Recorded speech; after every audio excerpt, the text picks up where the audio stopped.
Hi everyone. I am see. I na tawgudriba class asidi reasoning gi blood relation haiba chapter adugi ni ko. Haiba chapter ase reasoning gi bank gi exam oigara SSC gi exam oigara SSC gi exam makal myam laire. Kudimakta dum question jamdrabada ama natra ani dum laaga laire sigi chapter si ko. Anu maroiba chapter amani haiba chapter sigi theory amasung CGL da hangiba previous year questions sing ai nainagani ngasigi classes aduga aina takadiba theory se ai istagi oiba style da ai oiba concept sing na ba short trick to ya ba adugumba ai oiba concept ni video jenga kan yam thi kana gani khalli aduna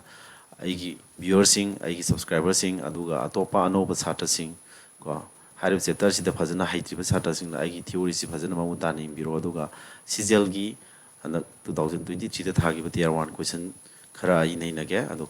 aina yam laina takosi uraga anoida hana lerama knowledge sing do hengar pram team biro soidana hengar kani ju khalle adu kari gum ai video sina team biro aduga yan tabi taragadi ai video si ai puning thot pi boina lai am to biramo aduga ai gi ato to pa sata sing myam mu su ubo phangna na ba sia su soidana to bi ai duna yan class che horge to dur ba chapter si mamina blood relation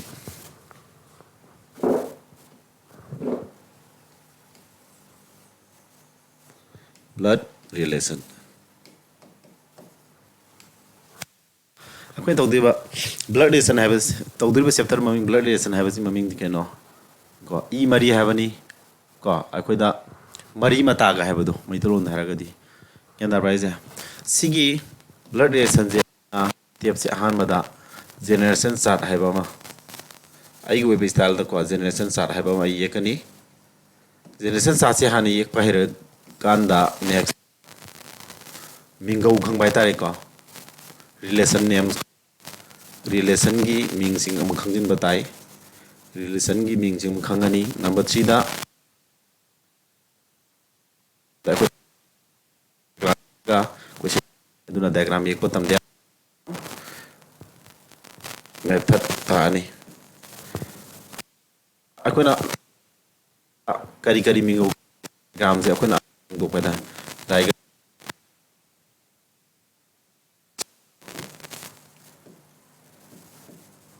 mana ahamada koi generation sachi yek thoni aduga mathangda generation sachi yeng ni na koi relation gi mingo hai tare mingo singji kari kari koge kanada kari ko thoke se koi khangani mathangda adui mathangda koi diagram yek paje question ji para diagram yek patamani aduga diagram ji ba diagram du dagi akoina athan do pa sina sing ko thoi adu sina si lakom thoi habna sing ma si tawrane aduga question ji adu so question nei na se aduga da dum blood relation ji ralani yam ten ma matam da ai sigi class da dum blood relation dum hebi yani adu da khoy generation sa cha ye ko horge ko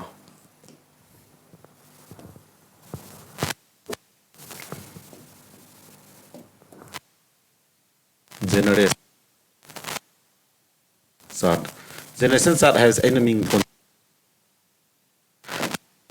keno mingo akoi gi suron hai tare generation ai di suron hai bani saron suron sigi table hai tare table lama generation table har se ai goi balon tha da sar an thunja bani nang ji side hogdini ko yu nang hai bani na center ne ko nang ji de hogdini nang se nupi thibo itara ga di nang gi web le ni ko nupa or ga di nupi le ni kari kum nang sina nang sina nupi or tara ga nang ko akoi som da la ni akoi je generation amane pareng da thami je na ing chikai singa singa pareng da thang ga da nang ga pugmina ba nang gi brother sing do adu su nang gi generation pulli ne ba ko adu gi nang gi sister sing ko makoi su nang gi pareng ni adu ga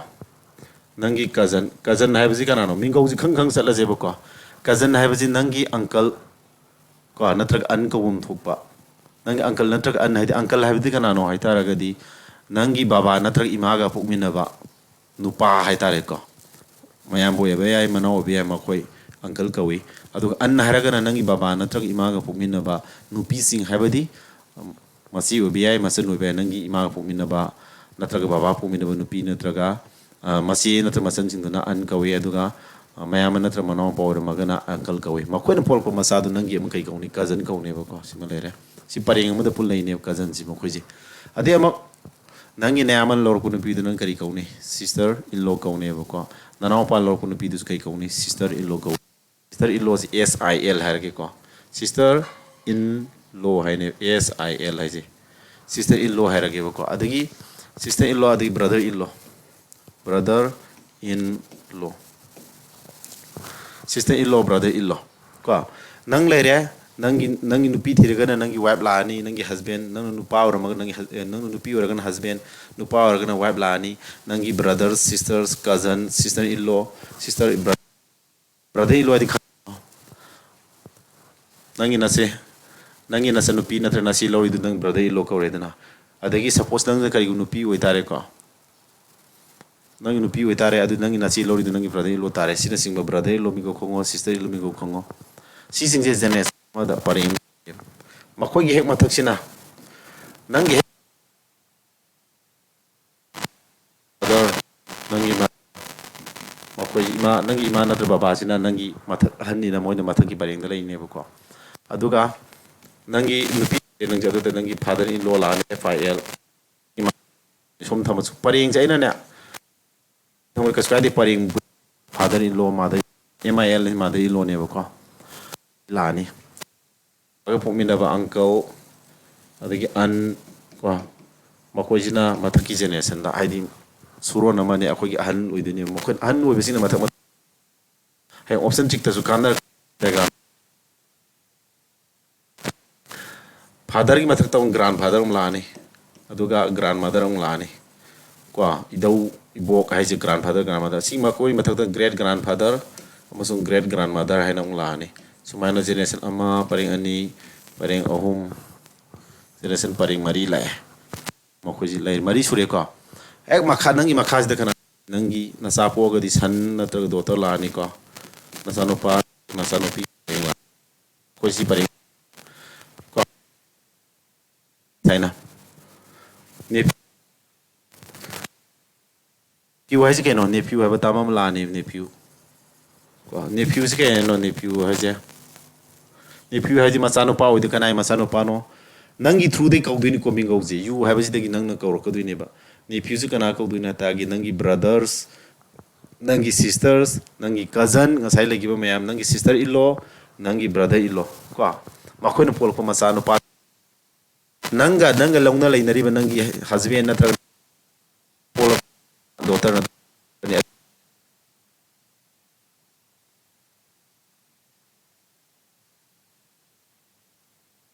brother in law makoi masa sing je par ga nephew nupi ra ga ni sar le ne NIECE nis la nis mana paring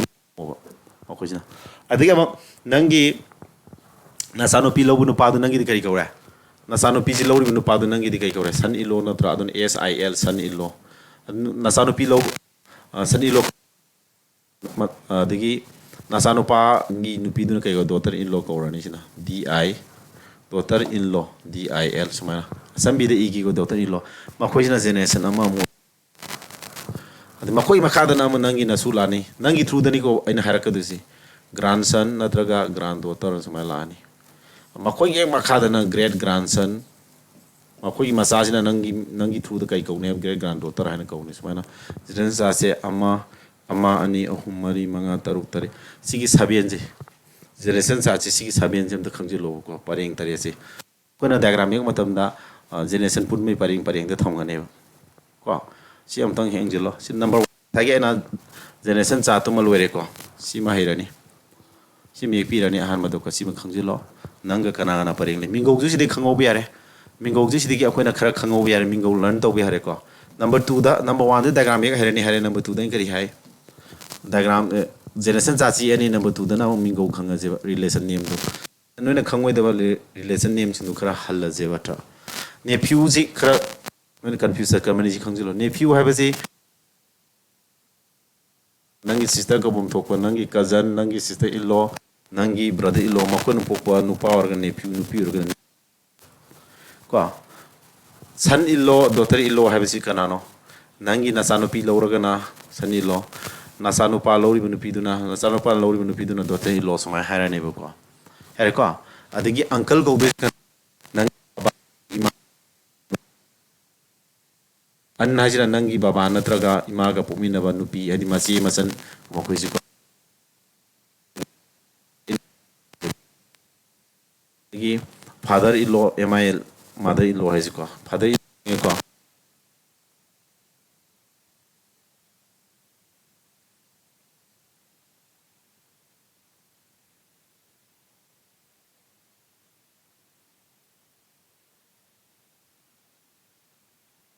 Meternen haibamga peternen haibam uzlakani meternen har ima mari peternen haragana babagi mari meternen uncle ga hayon leibu ko adi peternen uncle ga hasina si uncle ji makhalani su bane ba ko uncle ji makhalani sui ai babaga pumina ba mayama natrag mano pa da ina uncle ka webo ko maitalon da haragadi kari hariba ko ipal hainai aduga kaka natraga kura ga hainarisi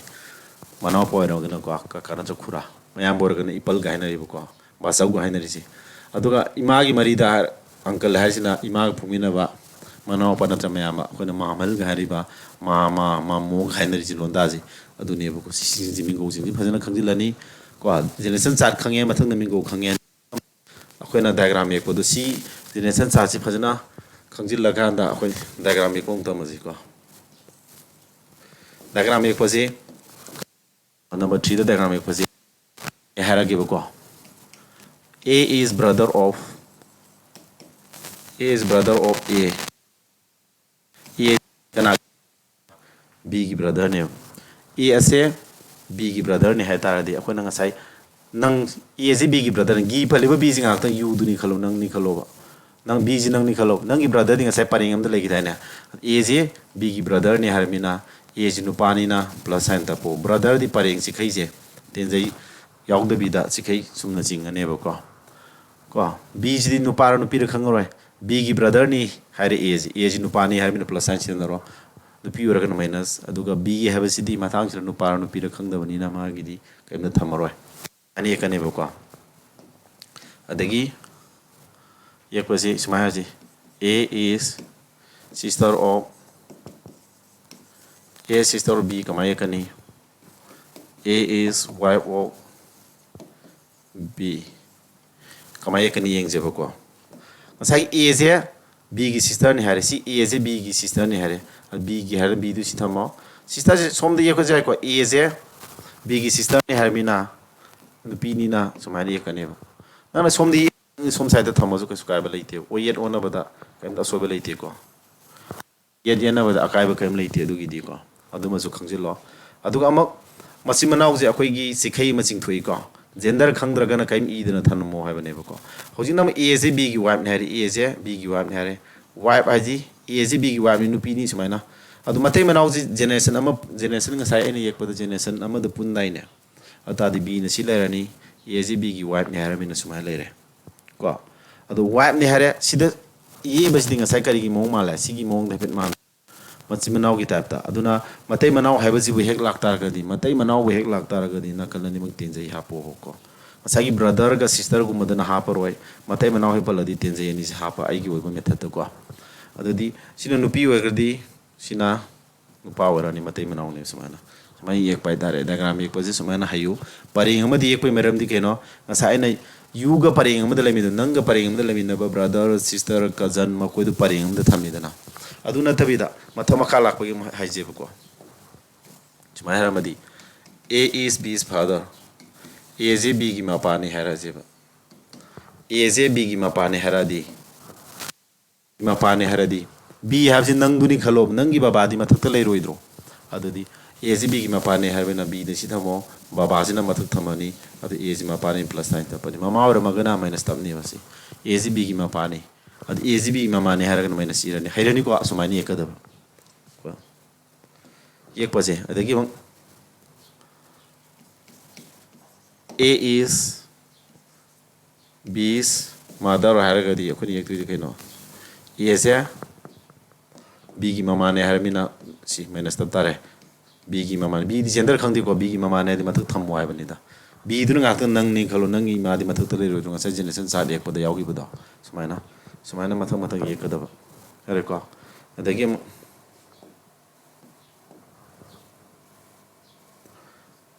A is B son A is B gi masanu pane hadi kama yekane masanu pane haradi B gi masanu pane masadi B jin nang ni kalo nang ina sadi kai da thaminga sai makha dekta ne adu A is man makha ram ye ne san ne arabina plus sign ta ko ni ye ko gi mungji gi pali bidur nga tang yu nang ni khando B gi masanu padi B gi makha de ne B jin nang ni nga to nang ina sadi nang makha thamoidro sa generation chata nang ga paring da lemina ba nang i mathak ta leiba nang ek mathak ta leiba sumaina paring nai do aina paring tare ni ye khri do adu khangji lo adu use tor ko ni ko ya ma ate khara tam gi sumaina diagram ek pusima hai gi da ba is B's uncle A is B gi uncle ni hari kai hai ne uncle have ji kana da ko wi hai gi ko na uncle have ji kana da ko wi uncle have khun ko du se nangi baba na thra imaga pomina ba mayam na thra manau du na tro adu tadi B gi uncle haradi B du silerani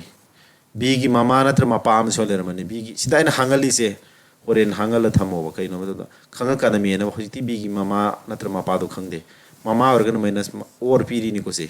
oblique sing is mama na thra mapa ni B gi mama na thra mapa lere B gi mama na thra mapa ji ga pomina ba brother hadi pareng nei tare B gi mama pasi pomina ba brother hadi mai pareng nei tare adu silerni adu E je moi gi mama na trama pa pomina brother na adu B na di ke ko ndo sia B gi mama na trama pasi lere adu gi brother do B na di ke ko re uncle lom ko tare si sing ji khang ji lo sumai ni ek patam go da yare ko adagi hayeng ek pada sumaina habi yawi A and B are spoke sabo hi jawrad mat ne hari ma matai mana ore dike dawtare A ga B ga se ngasai matai mana wo dite de kapsi no waido kananu pidu khangde angala thamtare ata hangala thamtare matai mana oji kananu pano kananu pidu khangji bani na sumaina hangala thamgane ko ekwi mongji adagi adudi amuk yare number 3 gi diagram ek pasi khara heiret ko adudi hoji atopa number 4 gi ngasai khoina takiba diagram gi athan bodu diagram am ye mani aduga athan bodum tawje diagram am ye mage aduga noi atha lo ko ayeke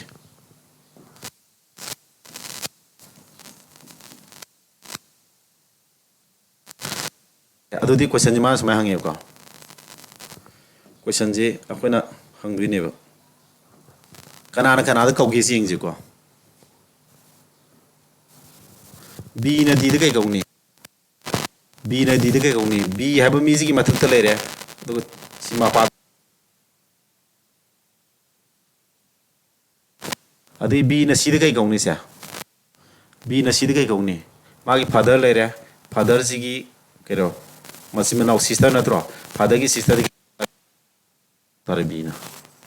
samana khangji lo mi go ji mathang mari samna baji adagi dhyan ato bhairak se sidi am D ke kaune D na B de ke kaune D na kaura ga D na B de ke kaune D gi masa tha dro macha no pa sumaina on thok on jing ga khangwa ba adigi am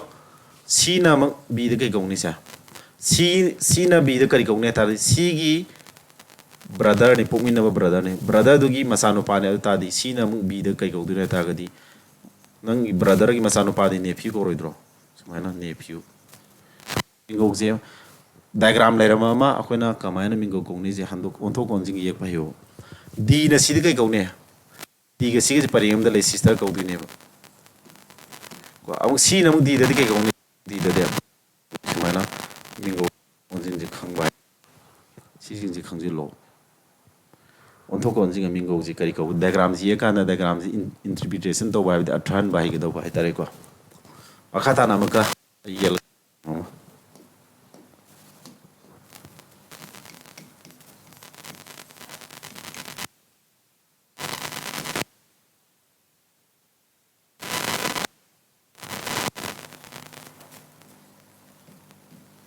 smile ren khala se ko diagram se kamai do dun me ji ko adu question ji mana samai hangkani hore question hangmai mong je what is the relation of A to A sikai what is D to D ji si kai koge question mong ji ni ko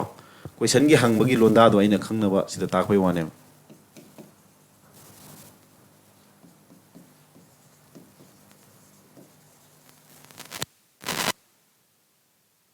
mana hangi ba question je athan je ba aha bagi question ji da hai je kana what is the relation of E to A E gi relation ji A da kai wage ha bagi athadi 2 pan basina kor ka dini 2 pan basina E da kau dini ko 2A A ne E da kai E gi relation ji A da kai kau ge ha badi A ne E da kai kau dini hai ne ba sigi londa 2 pan basina kor ka da ba what is relation of E to A E je A ne kai kau dini ham na tro E ji kai A ne kai kau ne am tharo si E ji A ne kai kau ni E ji A ne kai kau ni moi om ji si paring am da le si moi masi mana wang ta ne ba B gi mapa ni D ji adu ta di moi hong gi mapa ta re adu di A gi ju mapa ta re ba si A gi father ne ba si A gi father si gi amuk sister ne ba si E ji na adu ta an ta ro A na E de kau di A ni E de kau di se an kau ro ne ba si an sa si an ta re sumai da khang ga da ko adi mathang da what is D to C D je to C ha bisina kau ro ka da ko 2 pan li bisna kor ka de ne D je C ne kai gau de ne C na D je kai gau de no moi hom je masimara ngata ne hamna to pari am de leja adu B gi ma pa ji moi gi ma pa ne C gi ma pa ne adu na father ka ora ne C gi si ma khang je lo mana are ka mathang da mang lai how is A related to E to E de kari mai thoki A ji habadi E ne kai gau de no A ji adu E na kana da gau de ba E na A da kai gau de na si E na E da kai kau dina adu di E gi brother ne ba D ji adu D gi masa ngak tani A ju B ju C ju D gi masa ngak tani adu di E gi di kai kau re sa brother E gi brother ne ba si E gi brother ji gi masa A ji masa nu pi ne adu brother gi masa nu pi ke do ni pi na ni sa du na to nu pi ora bani ni stare ko en ni sar ke se do ni sa do mo ne N I E C E sumai thau dana diagram ji ko diagram athan ba je hai ge da si jing ma thang matang khango ba ko adu de hoji pau da ina ta is da noi kari kari learn tawre hoji pau da kai ge learn tawre yam lu ba chapter na ti ko si aham da generation cha che hana phajana ek thokpa tammo generation cha che khango na ta generation cha na ta generation table du ma khango mathang da mingo khangda relative name jo relation name hai ta ko english da leba relation gi ming jing ja maite lon da ima lon da khang na bo no ro ko adagi ma diagram ek pa dum hero diagram ek pa hero ek pa tamba adagi mathang da diagram do khani ek iba diagram do am arthan bai tare ko diagram do arthan ba kanana kari ko bom thoi kanana kai da ko bom thoke admi go jing mathang mathang ko on thon jin do hai ba hai tare si gi leben ji da le ra ga di no question pai ba dum yar ne adu question ji khara pai ra ga ham noi ji gyan hena lak pra ni be bu ko pudu je nai na ko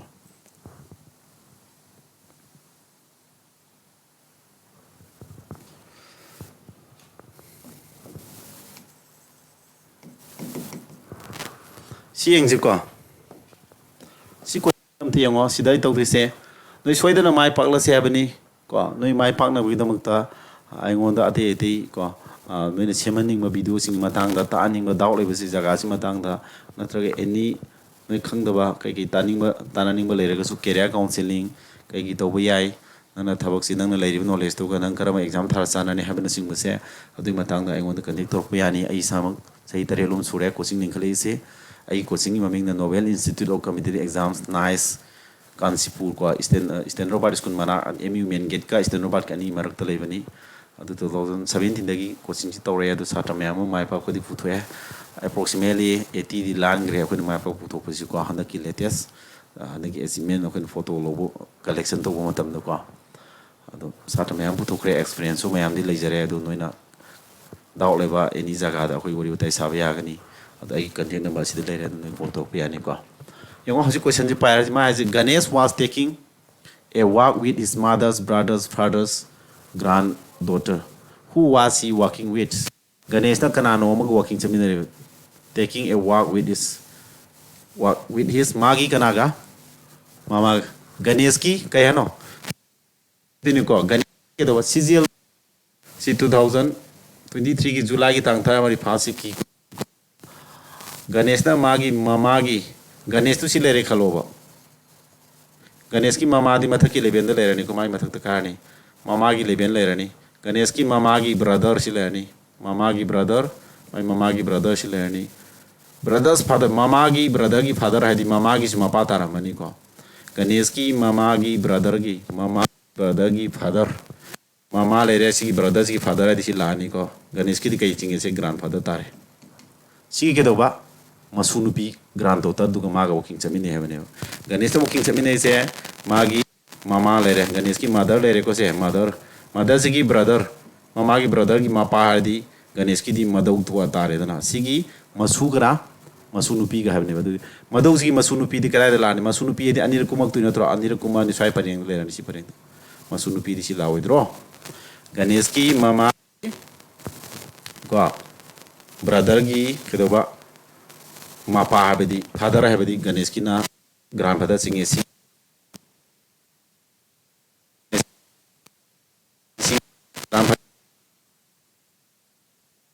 si masunu pisi ka kedoba Ganesh ka walking samine walking chatu si kana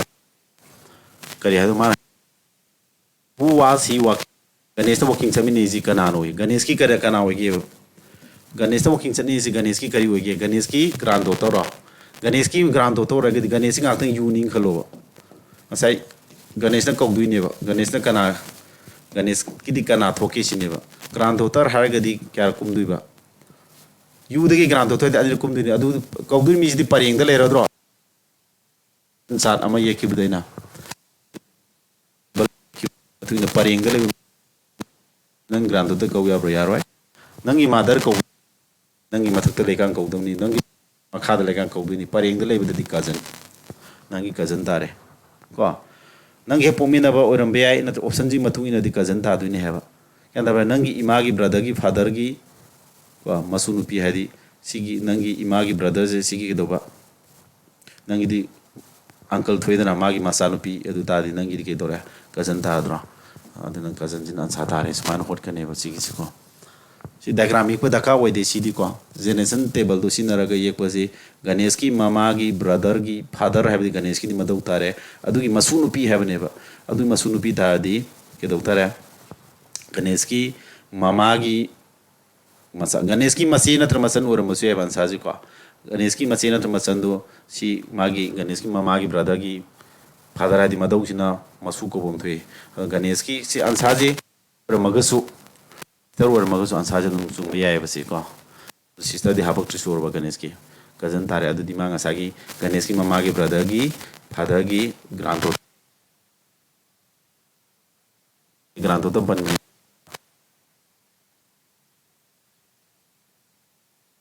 cousin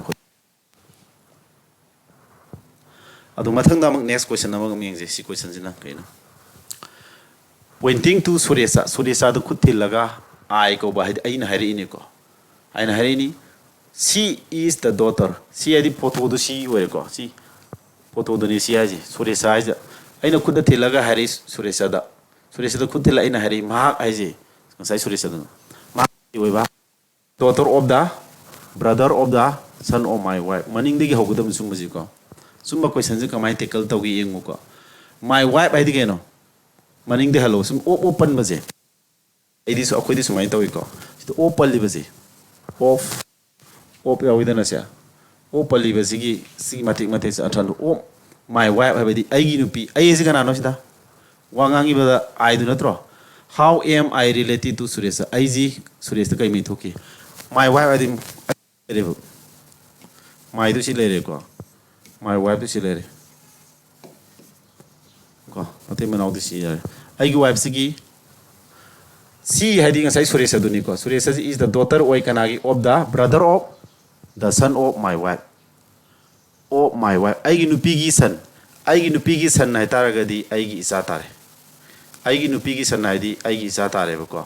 aigi nupigi of my wife aigi nupigi son brother of haidi brother ane of kana the son of my wife aigi nupigi son dugi brother aigi nupigi son haidi isanopa aigi nupigi sanopa haidi aigi isanopa tare adugi brother haidi silani sijo kay tore aigi isa dum singi I have sigi isa singi ko brother haidi son singi sigi do ba daughter ni sigi daughter ni silani ko daughter do that how am I related to Suresha Suresha na aiji kari mari kodino Suresha si lere ko si sure daughter do ne si Suresha haiji adu Suresha na kari kodino ba aiji Suresha ni ngatan koduri mi sina yuning khalo ko heba pareng dagi pareng kya kakale ama kare kakale di kay tare sya adu di yu dagi ani kare ko si mapa tare ko sina mapagi mapata roidro adu di grandfather ni si sa ko amaka halaga ai makokte halata yan sangna na ko blood relation je kano do bone ekta ngawra de ngawne si ki ko ai makokte phanam yela ke si sumai doro sumana ma haje masagi si hadi Suresha du daughter ne Suresha masanu pino haitagadi of the brother of the son of my wife aigi nupigi sandugi brother aigi nupigi masanupa de aigi sanupa dugi brother hai papu ina brother isane heaven ai dawra grandota dare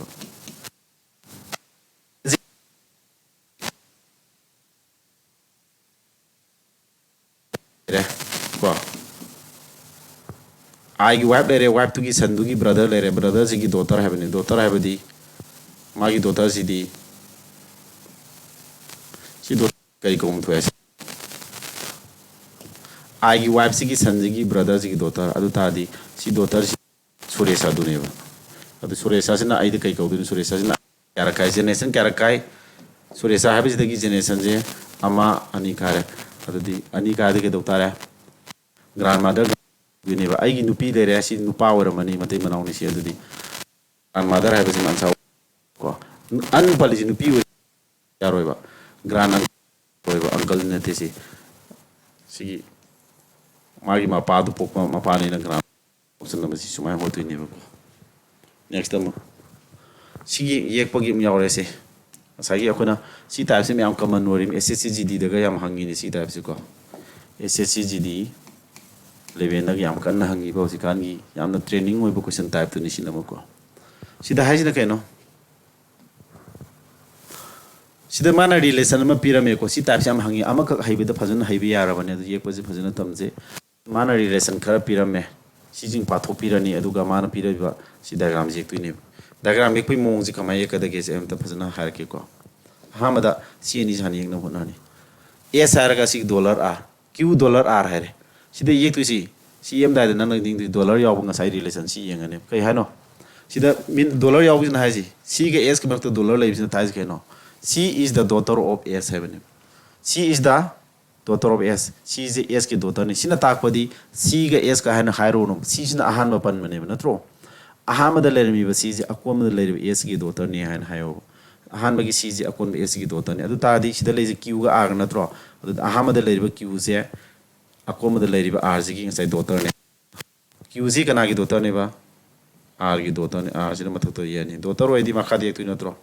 argi hajina arjinga tang gi palibisne nangni khalo nangi nasana pidi makai oidro dumana si ekpol werkanda next step sam yekada at the rate of labasi at the rate of labasi yeng yaraga dinga sai kari hamin tawisa at the rate of labasi means she is the father of S ahama uriba ahama the lady she is S ki father ni had akon maji father ni hare ahama ja akon mai father ni samay hanga da atadi sidai se ahan ba se R je akon S ki father ni adu R je father ni khangamina plus tapani mapan gender khanga mina plus to tapsilo kanai father s ki father name r s ki father s na masani na makha paring le rane adu ta ding sagi diagram ji ga ko punsin bi yare r s ki mapani ha tara ga di q ga s ka di machi manau tarani maram di masa r q se ang sai ke do r gi ju masana pi ta gi ni na adu di mabani ji masang ta ngai rani bo s gender khang de mina kaim tapuro no adu paring ji paring machi manau di paring ji kai sumani ek thok do ko next aesthetic label some yengo aesthetic label na hai keno c is the brother of s ahan bagi c is akon be s ki brother ne have ne aw ta disida s ke dora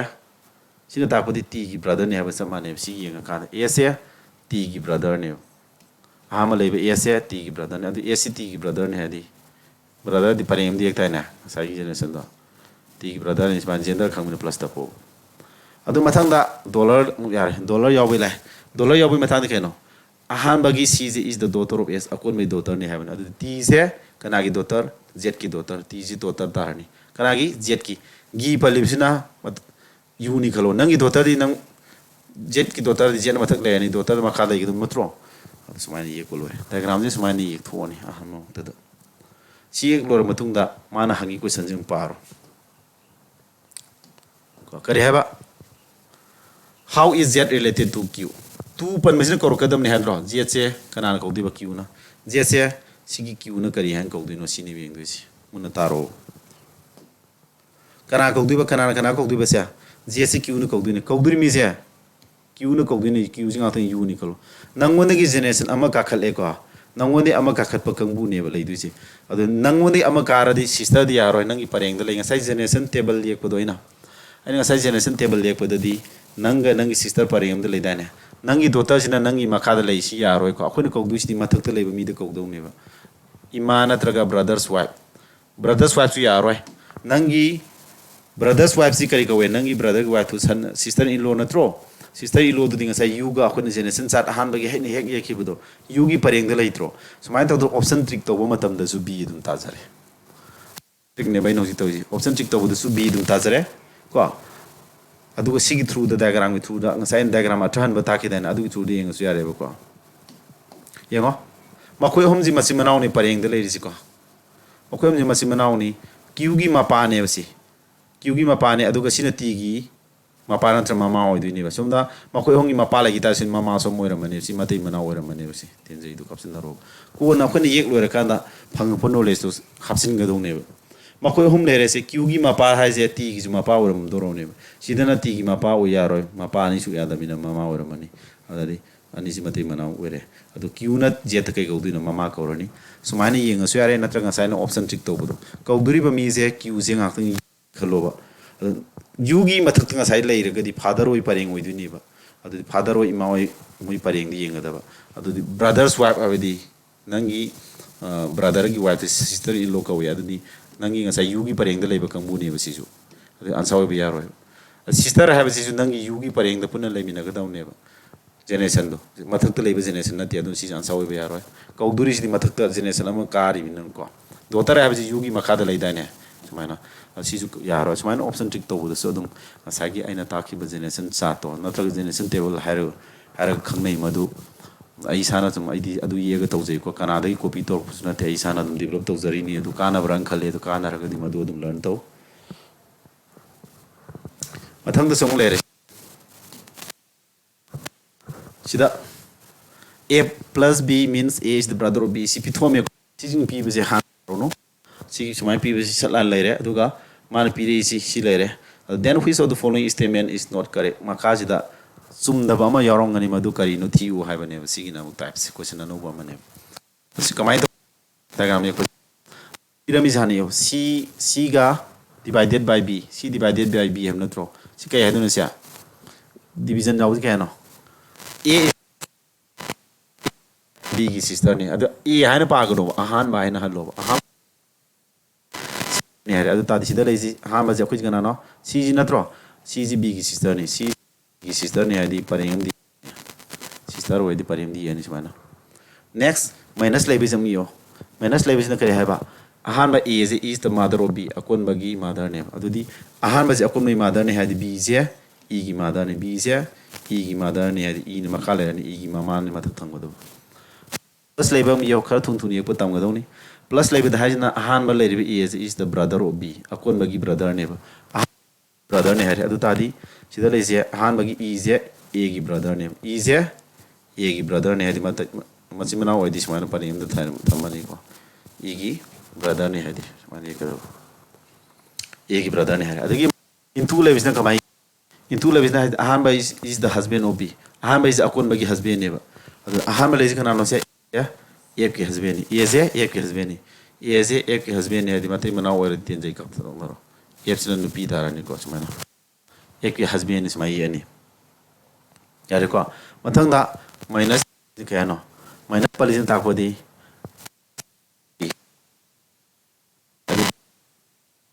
ई मामा ने अदु दा कोनी सिके दोतार से F से के दोतार है D की मामा ने सी डी सी ला नि समाई नको Yanda Raja. Ye aina si tau resi sida khara lonsin na rebo ko. F se D gi mama ne sumana. Si F se D gi mama ne sumana. Si F se D gi mama ne ko. F se D mama ne adu di kamai tau. Karana ko diba. Which of the following statement is not correct? Aran ba sum da badu karama no ya du thira si. Magi E ji kaya no se. ये है D is the daughter of B. D is B की daughter नहीं. D is B की daughter नहीं. B ना daughter B की daughter नहीं आदि B देखी क्या कुम्मे से B की generation अम्मा अनी कुम्मे को daughter दो भी यार होगा सीमा लाल है अदो आराम अदो सी वाला नहीं सी आंसर तारे सी आंसर वाले A for apple C answer अतः जी सुमर से एक तोरो C is the sister of the mother of A. C is A की मामा की sister नहीं आता है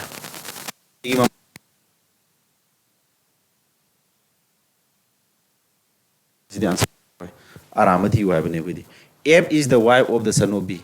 F से B की son की wife नहीं F से B की son की wife नहीं F से वो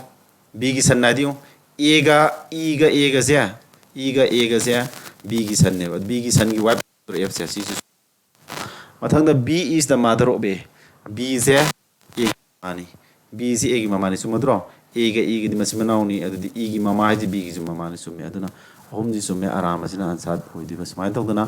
आराम थी दो को सी की टाइप से जो महंगे. मैं हमसे में एक सिंगे को इन्हें सीधा ये डायग्राम जिस वाले जिन्हें ये करे को. क्या देखो क्या समाना डायग्राम सी पार ये कुछ दमो.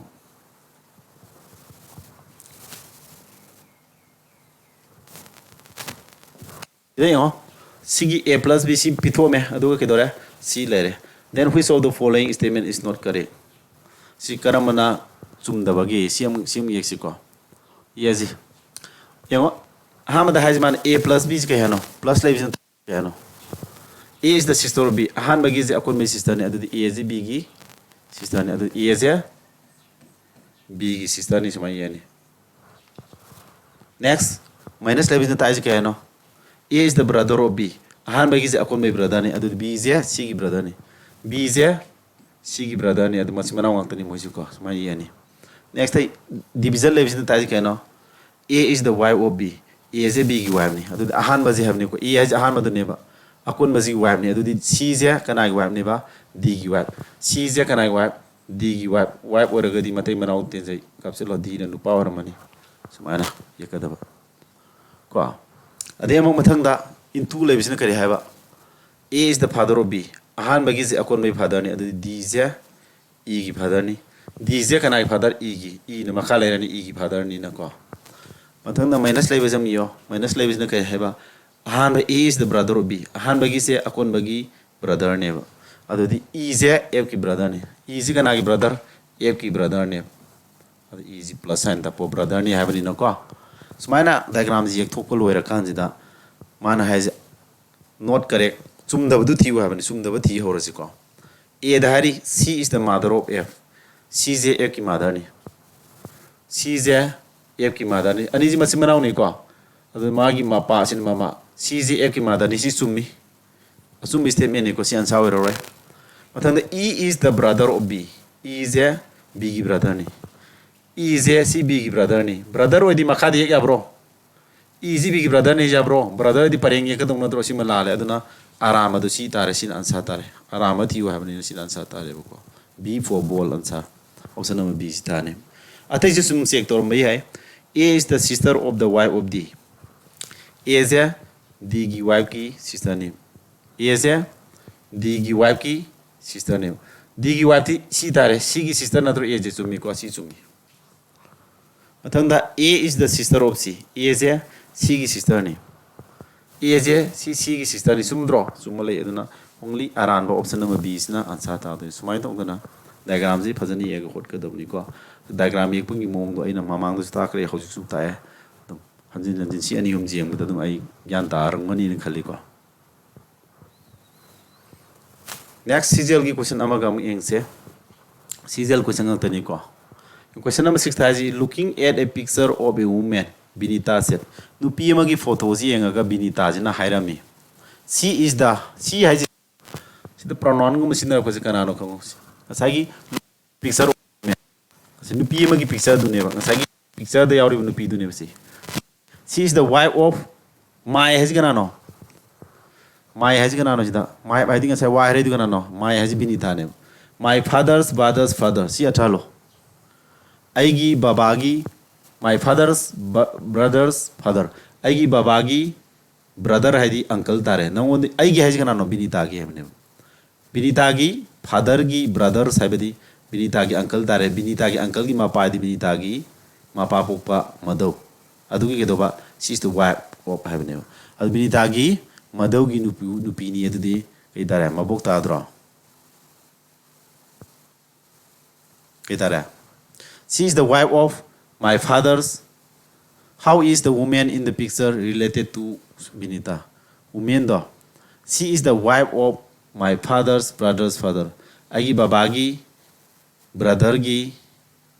ko father gi wife ne Binita gi tare. How is the woman in the picture related to Binita? Binita na kai kau du nui.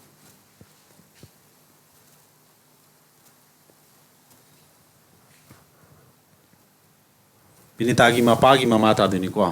option of didi ta ni loire ira sum atra han madam yari sum type su ko sida hari salo my hadi Binita my is ki dore nan atra han duni my father's brother summa mathematics atra han batam mo ko father has ka no si wangang is Binita na tro Binita na wangang ni my father have Binita gi mapa ta re Binita ma to my father ai dia Binita mapa gi brother saidi Binita mapa gi brother hai Binita gi uncle tare brother have ne adu Binita gi uncle gi father have Binita mapa gi mapa adu Binita do sile re khalo Binita mana di soire kus kai di ko Binita sile re Binita gi magi father gi kamu sile re father amsum magi brother father le re sida magi brother hai magi father hai di sida my grand Binita gi through the grandfather tare ai di tagi di magi mapa pokpa father's mother Binita gi mapa poiba mama do natro Binita gi madau sina mabok neba mabok to di mapa po mabok ni father's mother tare option of di tare suma note kini sagi si kana guma mina di diagram ek tro question ji bab da munna paraga trahan grani my have se Binita ni si have na sai picture dur suma na pronoun nyoro non boba sima nainda F is C son F se kana gi son neba C gi son C is the only daughter of B D is A's only son-in-law. See, how is D related to it? X is ko F C kana gi son neba F se C gi son name natro F se C gi son ne C no C mathak lerani son no di plus oi di ko F is C son ye C is the only daughter of kana C is the only daughter of kana B C is amata ngai ba masanu pi kana gi B ni mathak lerani ko C is the only daughter of B amata poksa ba daughter neba B gi D is A's only son-in-law D is A gi D have a A gi amata poksa ba mama neba only son in law hadi magi masano pigi no pa hoidine D is B is his father. B is a B is nam kanawa sigi father name. B is nam sigi father. C a ko B is sigi father. A is nam kanagi wife. Diagram एक tree बनी सी एक tree बनी को and ये F is C son, F is C की son ये C में ये C is the only daughter of B, C is B की daughter नहीं C ये ऐसी जगह से एक काला बन को ये पुनुंग आई ट्री C आनी एक सी कौन ये कोई आएगा B is his father, B is C की father नहीं C की बात तो ले नहीं C ये A is B's wife, A तेरे कापा नहीं मैंने मते मना हुई बगी हम ऐसा D is A's only son-in-law. D is Oksaba Mama Neva. Adudi the word Anupishna Trosi Loba or only Sizuba. Pizigi Nupanina the Parisi. How is the Hangi question in the curry? How is D related to F? D is a F the Kaikogi. F the Kogduiva. D M na kay kong nisa si mama tare si ji mama ta dor F kya mama gi kidora nupa ado di father ta dor ado di father tare ma dor ira line hol ni father ko like